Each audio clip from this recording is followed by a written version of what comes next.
ದಕ್ಷಿಣ ಕನ್ನಡ ಜಿಲ್ಲಾ ಪಂಚಾಯತ್ ಮುಖ್ಯ ಕಾರ್ಯನಿರ್ವಹಣಾಧಿಕಾರಿಯಾಗಿ ಕಾರ್ಯನಿರ್ವಹಿಸುತ್ತಿದ್ದ 2016ರ ಬ್ಯಾಚ್ನ ಐಎಎಸ್ ಅಧಿಕಾರಿ ಡಾಕ್ಟರ್ ಆನಂದ್ ಕೆ ವಿಜಯಪುರ ಜಿಲ್ಲೆಯ ನೂತನ ಜಿಲ್ಲಾಧಿಕಾರಿಗಳಾಗಿ ಅಧಿಕಾರವನ್ನು ಸ್ವೀಕರಿಸಿದರು. ವಿಜಯಪುರ ನಿರ್ಗಮಿತ ಜಿಲ್ಲಾಧಿಕಾರಿಗಳಾದ ಟಿ ಭೂಪಾಲನ್ ನೂತನ ಜಿಲ್ಲಾಧಿಕಾರಿಗಳಿಗೆ ಬರಮಾಡಿಕೊಂಡು ಹೂಗುಚ್ಛ ನೀಡಿ ಸ್ವಾಗತಿಸಿ ಅಧಿಕಾರ ಹಸ್ತಾಂತರಿಸಿದರು. ಜನರಲ್ ಮೆಡಿಸಿನ್ ವಿಭಾಗದಲ್ಲಿ ಎಂಬಿಬಿಎಸ್ ಹಾಗೂ ಎಂಡಿ ವೈದ್ಯಕೀಯ ಪದವಿ ಪಡೆದಿರುವ ಇವರು ಕಳೆದ 2 ವರ್ಷಗಳ ಕಾಲ ದಕ್ಷಿಣ ಕನ್ನಡ ಜಿಲ್ಲೆಯ ಜಿಲ್ಲಾ ಪಂಚಾಯತ್ ಮುಖ್ಯ ಕಾರ್ಯನಿರ್ವಹಣಾಧಿಕಾರಿಗಳಾಗಿ ಕಾರ್ಯನಿರ್ವಹಿಸಿರುವ ಡಾಕ್ಟರ್ ಆನಂದ್ ಕೆ ಅವರು ವಿಜಯಪುರ ಜಿಲ್ಲಾಧಿಕಾರಿಗಳಾಗಿ ವರ್ಗಾವಣೆಯಾಗಿದ್ದಾರೆ.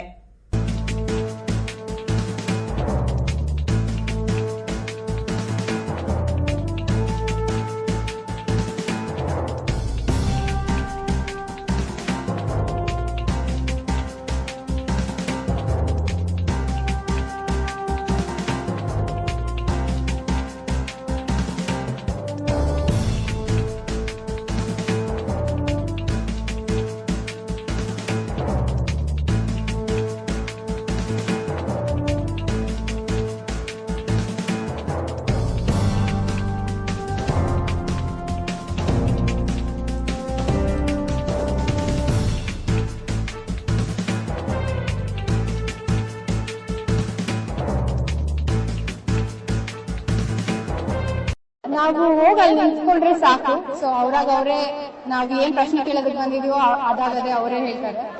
ಏನ್ ಮಾಡಿದ್ರೆ ಪರಿಹಾರ ಸಿಗುತ್ತೆ ಅಂತ ಹೇಳಿದ್ರು. ಬಂದಿದ್ದ ದಿನಾನೇ ನನಗೆ ಕಾಲಿಟ್ನು, ಅವತ್ತಿನ ದಿನಾನೇ ನನಗೆ ಉತ್ತರ ಸಿಕ್ಬಿಟ್ಟು. ಫಸ್ಟ್ ನಂದು ವಿದ್ಯಾಭ್ಯಾಸದಲ್ಲಿ ಸ್ವಲ್ಪ ಡಿಲೇ ಆಗ್ತಾ ಇತ್ತು. ಅದೆಲ್ಲ ಇಲ್ಲಿಗೆ ಬಂದಿದ ತಕ್ಷಣ 1 ವೀಕಲ್ಲೇ ಮುಗೀತು ಅಂತ ಹೇಳ್ಬೋದು. ಅದಾದ್ಮೇಲೆ ಉದ್ಯೋಗದ್ದೇ ಆಗಿರ್ಬೋದು, ಮನೆ ಪ್ರಾಬ್ಲಮ್, ನೆಮ್ಮದಿ ಎಲ್ಲ ಚೆನ್ನಾಗಾಯ್ತು ಇಲ್ಲಿಗೆ ಬಂದ್ಮೇಲೆ. ಬೇರೆಯವರು ದುಡ್ಡು ಕೊಡ್ಬೇಕಾಗಿದ್ರು, ಆ ದುಡ್ಡು ಬರಂಗ್ ಮಾಡ್ಕೊಟ್ಟಿದ್ದಾಳೆ. ಶ್ರೀ ಹೊರನಾಡು ಅನ್ನಪೂರ್ಣೇಶ್ವರಿ ಜ್ಯೋತಿಷ್ಯ ಪೀಠ ನಿಮ್ಮ ಎಲ್ಲ ಸಮಸ್ಯೆಗಳಿಗೆ ಶಾಸ್ತ್ರೋಕ್ತ ಸರಳ ಪರಿಹಾರ ಮಾರ್ಗವನ್ನ ಸೂಚಿಸುತ್ತಾರೆ. ಕೆಲಸ ಆದ ನಂತರವೇ ಗುರು ಕಾಣಿಕೆ. ಕಷ್ಟ ಅಂತ ಬಂದವರನ್ನು ಎಂದಿಗೂ ಕೈಬಿಟ್ಟಿಲ್ಲ.